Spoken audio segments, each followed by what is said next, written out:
But I guess safe doesn't always equal success. Absolutely not. But it's still it depends on success, isn't it? Safe means probably you didn't get eaten by the saber-toothed tiger.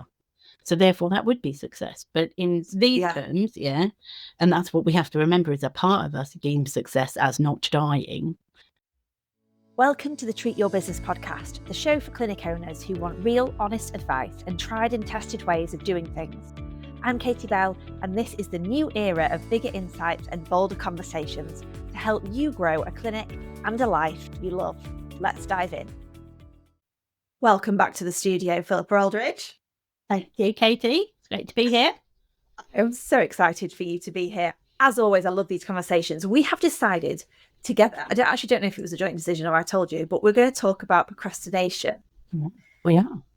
And I chose this topic. I think I always try and think about what I'm hearing on calls, what I'm seeing in our coaching sessions, maybe when we're at our live strategy days, what kind of comes up as a theme. And I always like to pull something like that in because I feel like it really resonates with maybe what's going on with our clinic owners right now. And for any listeners who are, whether they're members or not members of ours, they're going to get some real value from this episode, because I want you all who are listening to feel like you can really resonate when we're talking about procrastination. I want you to learn what procrastination really can mean.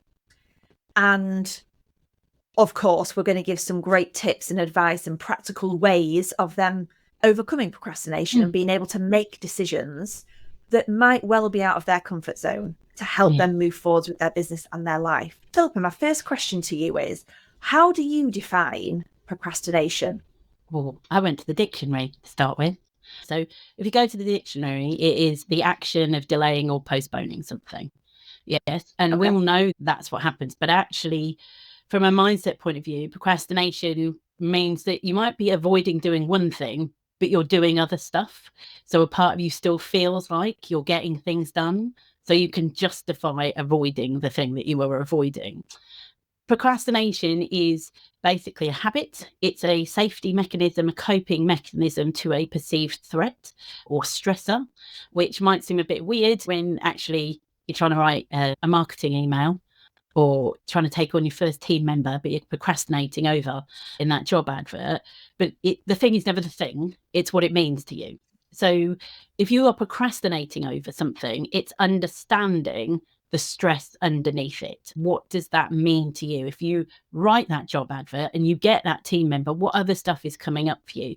And for the majority of the time, it is about the fear of moving out of the comfort zone, the fear of change, because our ego, our primitive brain wants everything to stay the same. And I bang on about this all the time, but it is this simple. But the problem with procrastination, or the challenge with procrastination, is that a part of us can trick us into thinking that we're still doing stuff because we're avoiding. It's different to overwhelm. Procrastination tends not to have the same emotional results as well. We're not feeling like we can't move forward at all. We're probably doing stuff, but not necessarily the stuff we need to do that's actually going to change our business, change our lives, change everything to actually where a part of us wants to be. Yeah, even that really resonated for me, because we all have procrastination, don't we, at different times in our lives. Like, I don't feel like anybody in business who's not bullshitting themselves doesn't have elements of procrastination. And I still have it, but I recognize it really quickly. And I recognize when I have to, so things that come up for me are like, okay, is this decision that I'm putting off making or I'm not doing, is it because it's out of alignment with my goals and my values? Or am I trying to decide on something here that actually isn't right and doesn't feel good? Or is it because my natural personality and the natural way of doing things, we've got strategy days coming up and I promise I'm going to be absolutely fabulous on the day, but my level of detail of what I'm going to deliver will have to happen for me closer to the day, because that's when I get in my creative zone and that's when I'm feeling like I have to lean into what I know the clients are going to need. And that also happens on the day for me. So I can't be too over prepared, but I know that of myself. Yeah. So that's my natural way of doing things. Yeah. And that's your natural way of being creative. And I would think that that's not procrastination, because Okay. you're still getting the job done. Yeah. The job is still done. Yeah. It's where, and it's still moving the business forward. It's where Yeah. people are getting stuck in the same holding pattern. And even though there's a really easy way to get out of your uncomfortable comfort zone, like putting that ad out, yeah, which actually you could probably do pretty easily if you've listened to the podcast, if you're a Thrive member, all of those sorts of, but you still don't do it. Why don't you do it? It's because of what it means to a part of you, that a part of you doesn't feel safe to move onto that part. And so it will say, yeah, but we can stay busy being busy over here. We don't need to go over there. We don't need to do that. We can survive here rather than thrive outside of it. Yeah. And it's something that for many people has been around for such a long time. But what we then end up doing is we then sit in front of the computer going, I'm going to write this job ad. I'm going to write this job ad. But I can't write this job ad until all of my desk is really tidy. Yeah. I'm going to write this job ad, but first I really need to have some of that filtered coffee, because that's really going to help me really focus. So I'm just going to go and make that now. And oh no, I've got to pick the children up now, or I haven't written the job ad. Oh, but I'll try again tomorrow. Yeah. And that, it's just, Mel Robbins talks about this as being, procrastination is like psychological quicksand. The more you try to do the thing, the deeper you sink into it and the more you struggle.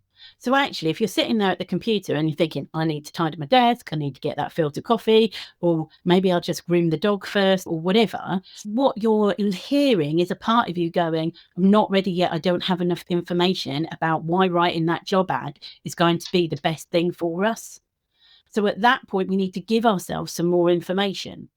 And this is something that I've talked about with Thrive members quite a lot, is if you're going to do something new, tell yourself why and write it down. I'm going to write the job ad because this is what's going to happen off the back of it. And that's great for me. It has to know it's going to still be safe. Then why would we go and decide to go and hunt slightly further away from where we normally hunt? Yeah, it might be dangerous. We need to know it's going to be safer out there. It's just it's linked to that stress. But the problem is, when we are procrastinating, we are stressed. And at that point, certain parts of our brain that we need to help us get out of procrastination are actually being shut down because we're getting stressed. So your prefrontal cortex shuts down when you're stressed. You don't need to access it as easily. But the problem is, you need your prefrontal cortex to get out of procrastination. So you get stuck in this loop. And many people will find that. And people will have procrastinating behavior patterns. If I'm really procrastinating, I am procrastinating. So, I will clean. And at that point, my other half knows it's not a good idea to interrupt me at that point. It's just a good idea to just let it go. Yeah. Okay. She's got the toothbrush out. She's cleaning the grout. Okay. I'm going to walk away slowly and preferably going to back off. Yeah. Because that's some serious procrastinating happening. But people will know this. People will go, oh, I start jet washing something, or all of a sudden I want to start macrame or whatever. Yeah. Or all of a sudden I really want to help my children with their maths homework. Yes, when normally that's not your job, or whatever. Or you're probably redesigning the reception area at the clinic because that really needs to be done, rather than X, Y, and Z. It's not about being lazy. It's about recognizing that a part of you has created this clever mechanism to keep you safe. And then it's then about being curious. So is procrastination always a bad thing? No. It's not a bad thing, because a part of us has developed it. So listen, there we go. I'm off now. If we call it a bad thing, we shame it. And as soon as we shame it, we then immediately start to shrink again. You're not going to solve the challenge, the problem, as it were. You're then shaming yourself. It's being curious. Oh, this is interesting. A part of me is procrastinating over this. I wonder why that might be. Okay, what's part of me worried about? What's part of me scared about? What's coming up for me? Part of me knows that writing that job ad this is going to be so much better if we've got a team, we can help more people. But a part of me is really worried about, What will people think of me? Who are they going to think I am, taking on team members? Yeah. Oh, I suddenly feel that time when I sang on stage at school and everybody was like, who did I think I was? It brings up patterns of stuff. And, the bottom line for most mindset challenges is, am I good enough? And it relates there. So it's not a bad thing. It's thanking that part of you that's come up with this clever mechanism to keep you safe and going, okay, this is interesting. This means I'm actually on the right path here because a part of you knows this is going to lead to change. Yeah, excellent. Okay, so what do you need from me? But I guess safe doesn't always equal success. Absolutely not. But it's still it depends on success, isn't it? Safe means probably you didn't get eaten by the saber-toothed tiger. So therefore, that would be success. But in these terms, and that's what we have to remember is a part of us deems success as not dying. Yes, which in this day and age, we probably don't have to worry quite so much about being eaten by a saber-toothed tiger. I don't know what everybody's reality is. Yet that might be a real. You've clearly not lived in Sheffield. No, obviously not. But so it's understanding that nothing will change if nothing changes. You're just there. Did you see it happening? Is it really common in certain personality types? I think in those of us that are high detail people, yes, can find ourselves stuck in it because we need more information. But also, so you will see it sometimes in your blues and your greens because they want lots of detail, but also in your blues because they want to keep people happy. Yeah, they don't like to rock the boat. You've got your yellows, who like to be liked, but also highly competitive as well. So more often than not, we'll just go, I'm just going to get on with it and hope for the best. Yeah, I'll be fine, and try and ignore that part of you that's going, where do I do die? Yeah. Reds need so much evidence. If the evidence is right, they will go forward. But if the evidence isn't right, they won't. So it just depends on where people are at. And I did something with the members a couple of weeks ago on grit and the idea of how grit and that ability to keep going, that perseverance and passion together. For lots of people who are within Thrive, they have that. So they know that they need to move forward. But it's also getting to know yourself as well. So knowing what will come up for you, like when is procrastination most likely to kick in for you? Is it early on in the process of change or towards the end of the process of change? Or is it overwhelm that comes later for you? But obviously this is getting quite deep now. I don't want everybody to think I love it. Yeah. So we see, because let's be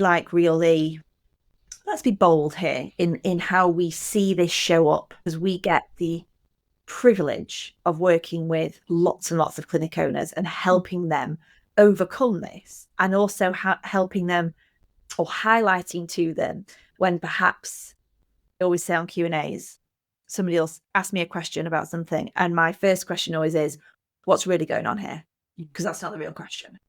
There's always, and it's usually, I've not done this or haven't got this result or this hasn't worked. But it's usually because they are busy taking all the actions that are easy, safe, comfortable, quick, instant gratification, rather than the actual one thing that we've probably told them to do that's going to make them feel uncomfortable temporarily, but is going to get them towards their goal, which is usually more time and more take-home pay. Those are usually the two things that we're aiming for. Yeah. So what do you see when you're leading the mindset sessions, Philippa, that make you go, oh, okay, this is procrastination at its best, but this is the reason why? Yeah. I see a lot of blaming. I see shaming. I see, so blaming it on something else. So not taking responsibility for one's actions or inaction. I also see a lot of justification, of I couldn't do it because. And it's a little bit like, I couldn't do it because the dog ate my homework, but on a different scale. I couldn't do it because we didn't have a receptionist that day, so I had to go on to reception. Yeah. Or it hasn't happened because this just isn't going to work for my business.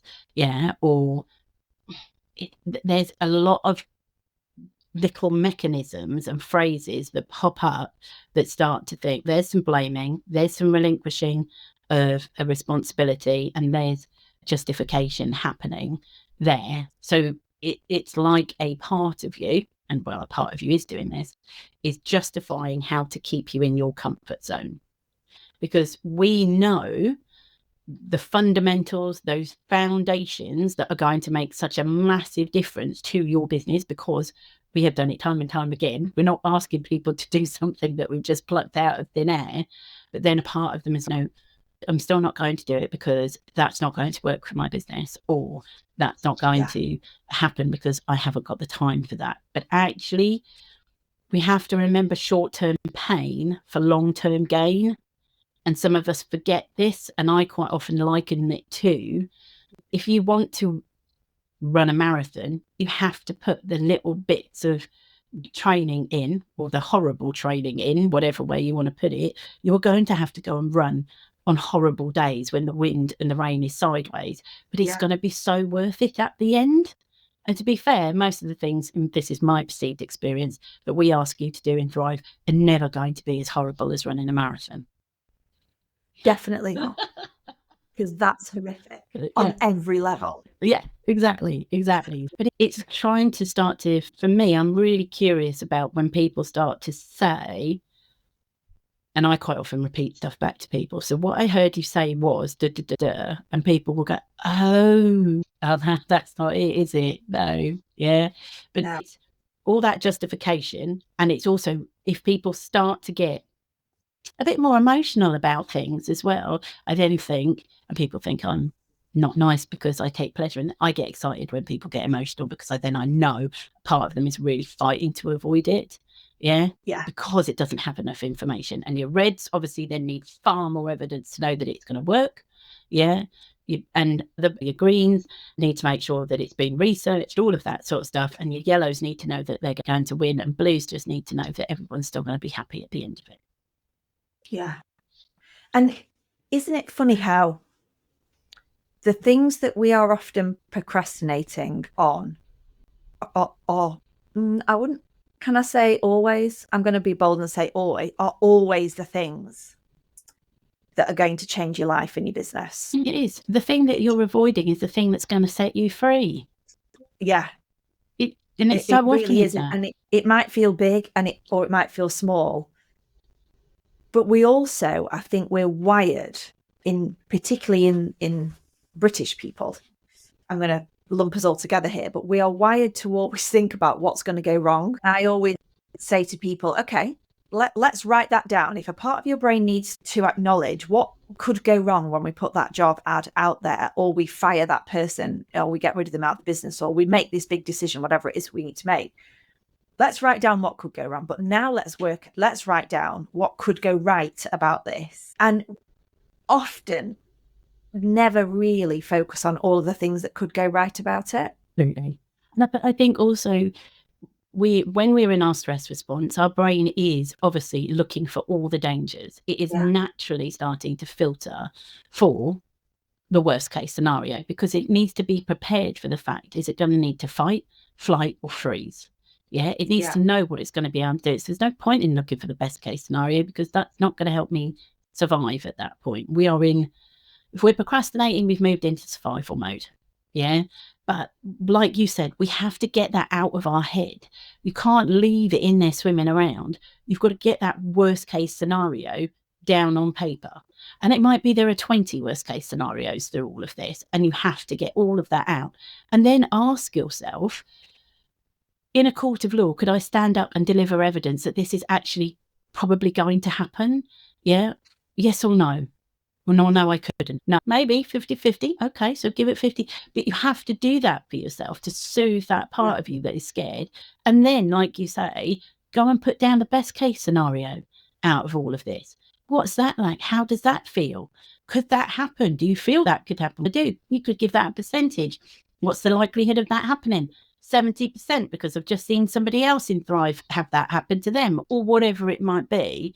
But when we are procrastinating, getting it out of your head by writing it down or talking it out is so important, because you gain a different perspective. And when it's just in your head, you only have that one perspective, which is trying to help you to survive. And it won't work.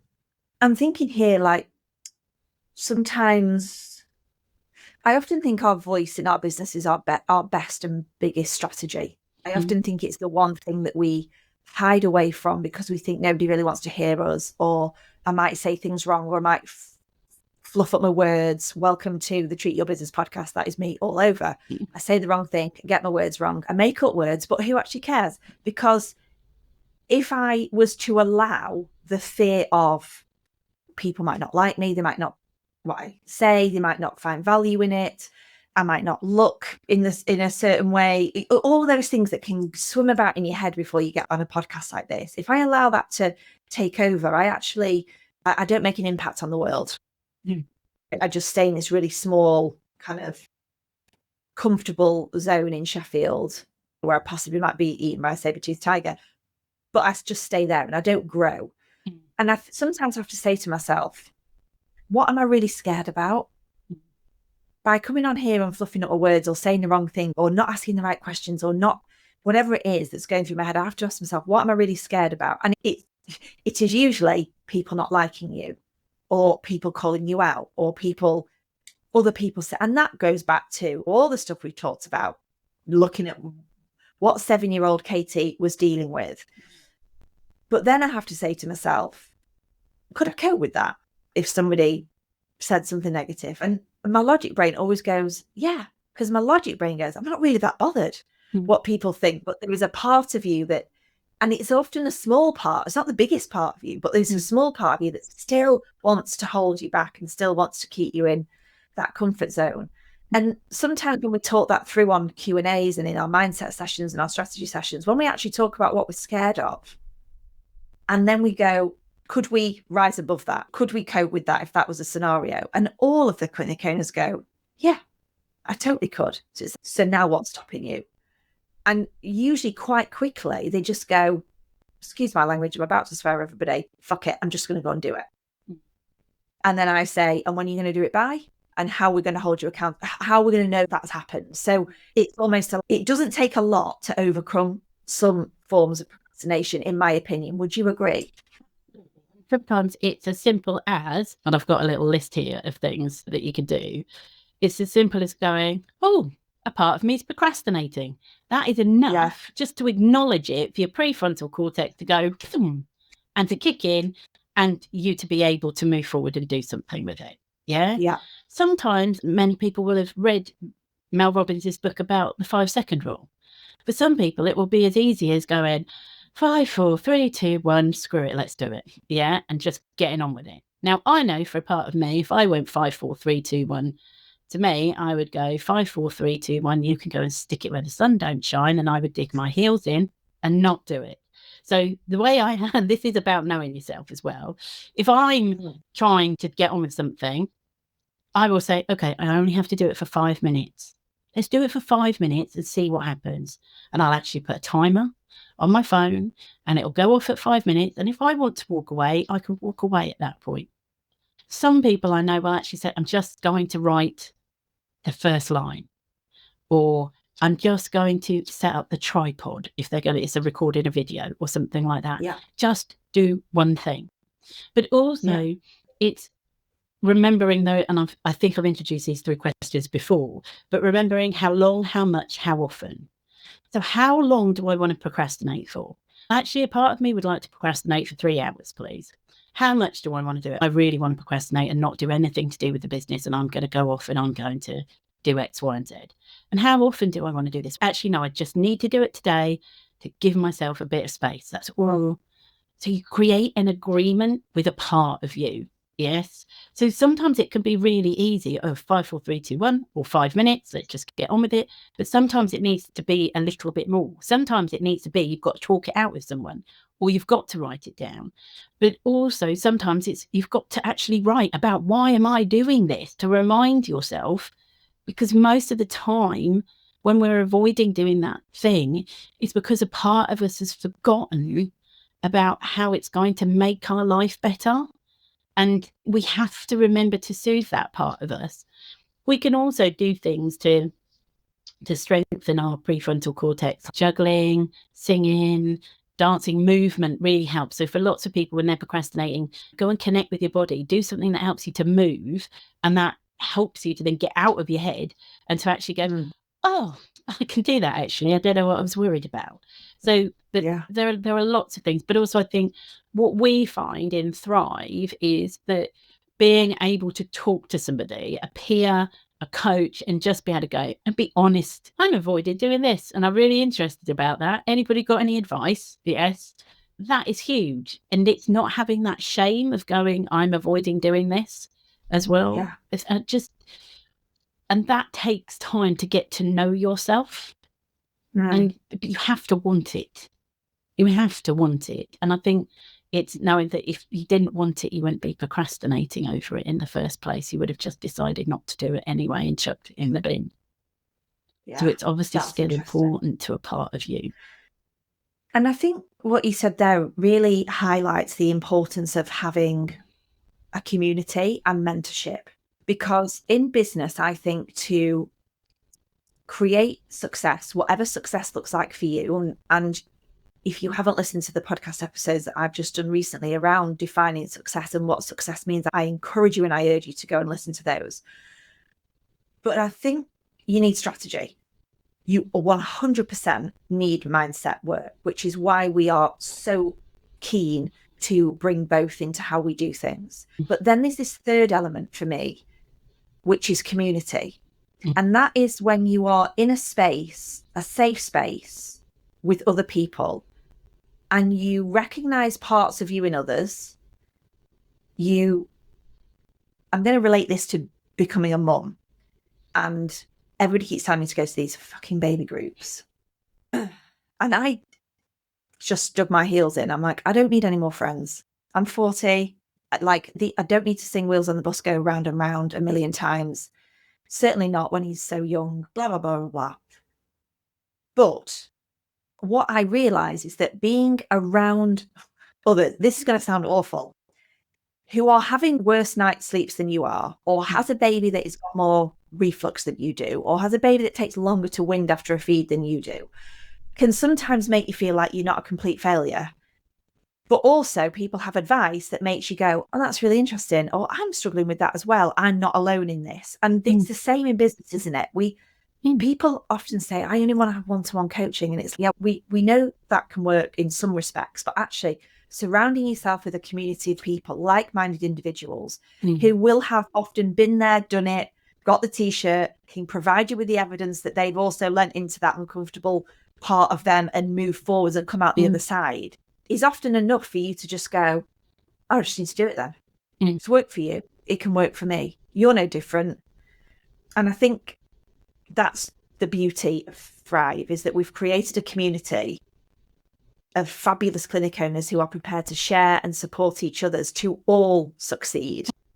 And I think that helps procrastination. Definitely, because it's a basic human need to feel that you belong.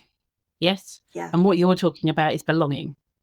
Yes. Yeah. And when we feel that we belong, we feel safe, and we're more likely to be able to step out of our comfort zone. So community is massive, and being surrounded by other people who are where you were, where you want to be, who, like you say, so some make you feel better because they're having a worse time than you.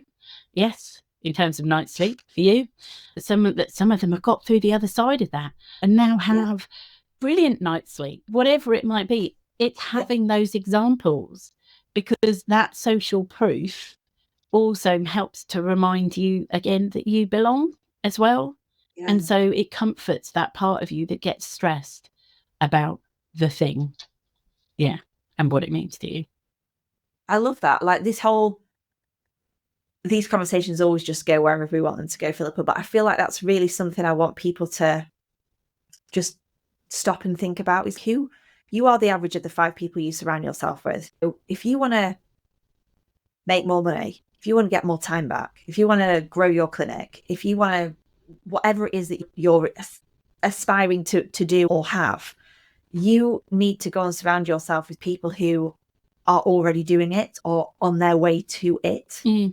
And I think sometimes when people move from evolve into activate, or activate into elevate, elevate into ascend, all of our 4 different program levels, or even are non-members and want to become members, often the thing that holds them back a lot is that feeling of, I'm going to be this kind of really small fish in this very big pond, and I'm going to feel lost, and it's going to be scary. And what if everybody knows everything already and I don't? And it's going to highlight all the things that I'm not doing in my business. And I go, and congratulations, that's exactly where you should be. Yeah.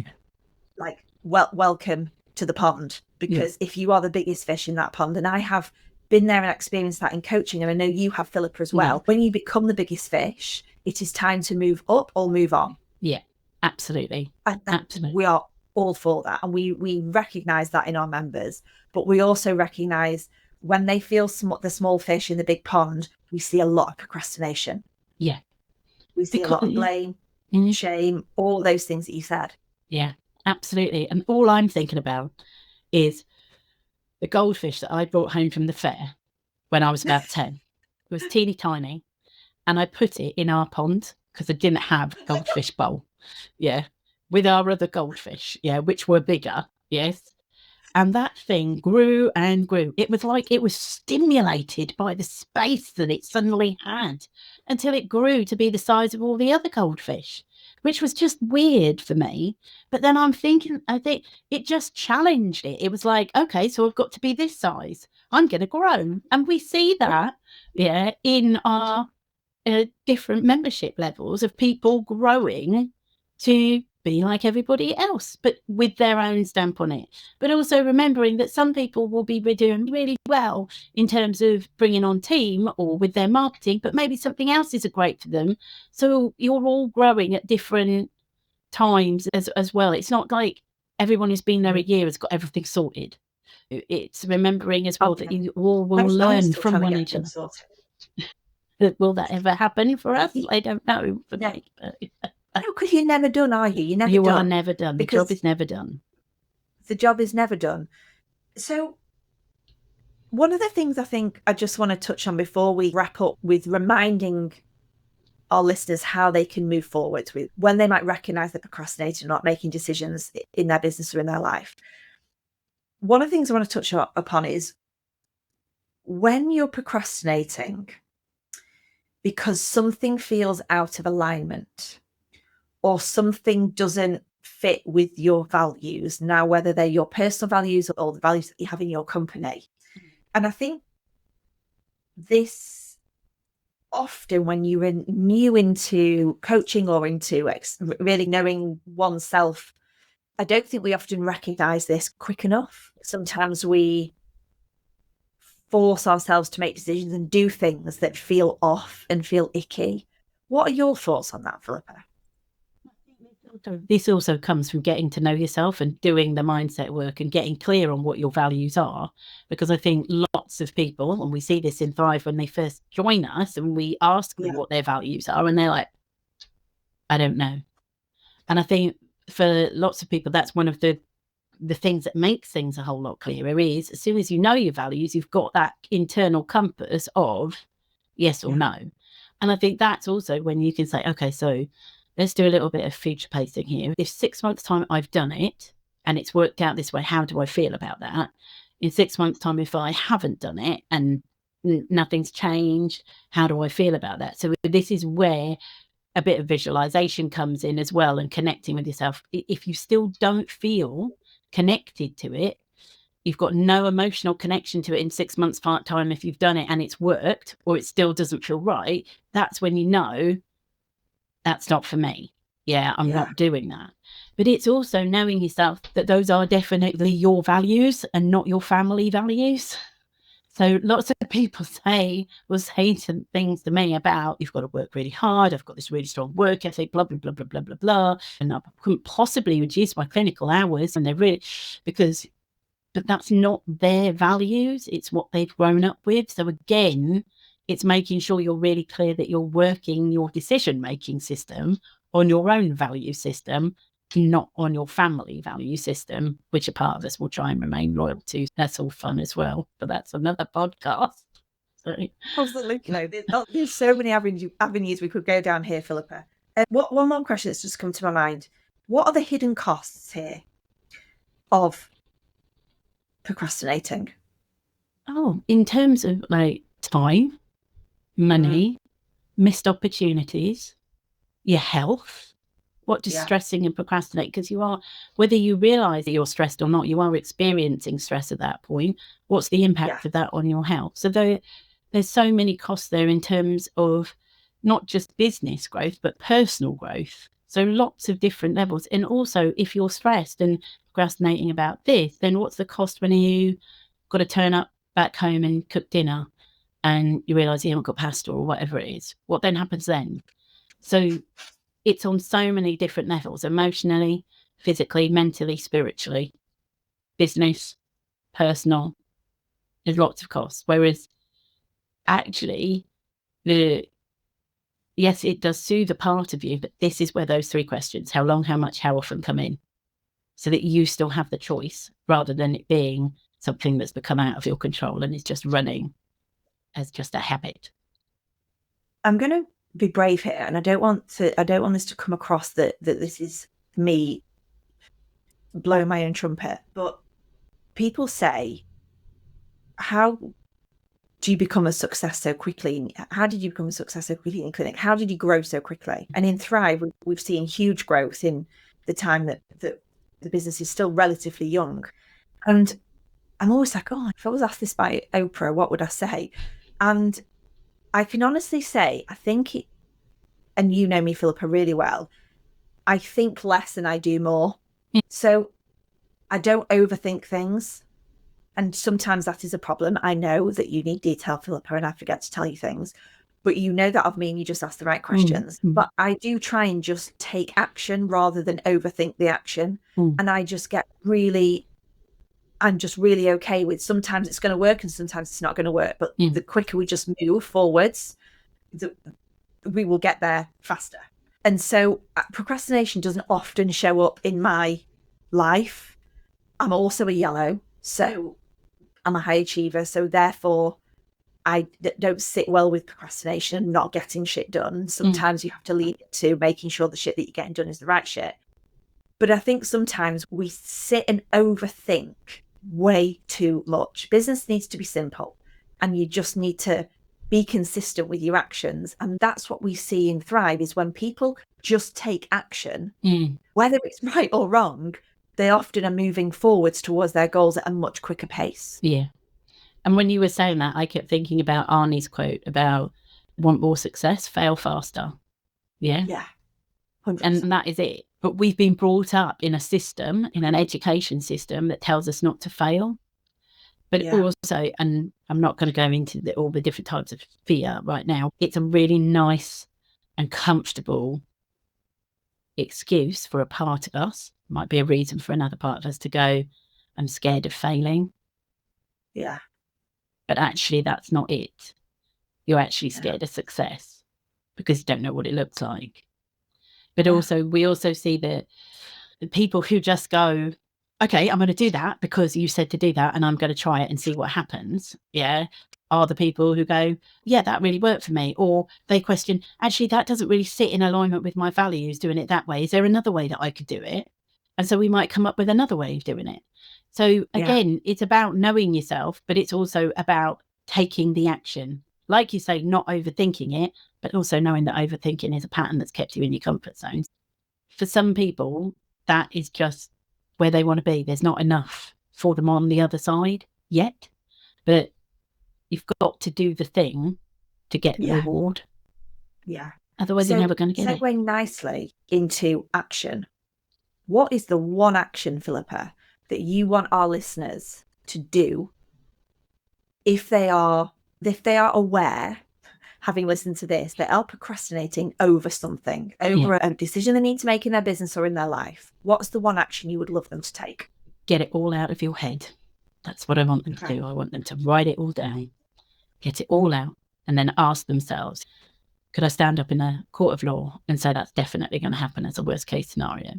If no, then we cross it out and then flip it to that best case scenario. And then think, okay, so which do I want? Which do I want more? Yeah. Do I want the worst? Do I want the best? You have the choice. As Scylla would say on Blind Date, for those of us that are over a certain age, or was it the guy who did the talk over? Graham, the decision is yours. Yes. Yeah. But and also one other thing is remember how long, how much, how often. We do have the choice. Choice is the ultimate control here. And so many of us forget that. And energetically, when you write it all down and you get it all out your head and you write down worst case scenario and then you write down best case scenario, energetically, if you only ever focus on what's going to go wrong, it's going to fucking go wrong. Oh, absolutely. Let's bring that in. That's the way the universe works. So why don't we just pretend, because your brain doesn't know true or false, it just knows what it is. Why don't we just pretend it's going to go right? Because energetically, you will then be delivered more things that match that vibration. Am I right? And take the inspired action to actually create those things and see the opportunities for the best case scenario. Whereas if we only focus on the worst case scenario, that's all we're ever going to see. Oh, what a way to finish. Marvellous. Philippa, thank you for giving up your very valuable time to impart your immense amount of knowledge that you have around this. And you are such a valuable part of Thrive. Our members absolutely adore you because you are what makes such a massive difference to how their business performs. So a huge thank you. And I know we're recording this ahead of the game, but I'm so excited to see you next week at the live days. Thank you. Thanks for listening to the Treat Your Business podcast. Hit subscribe now and keep joining me for bigger insights, bolder conversations to help you build a clinic and a life you love.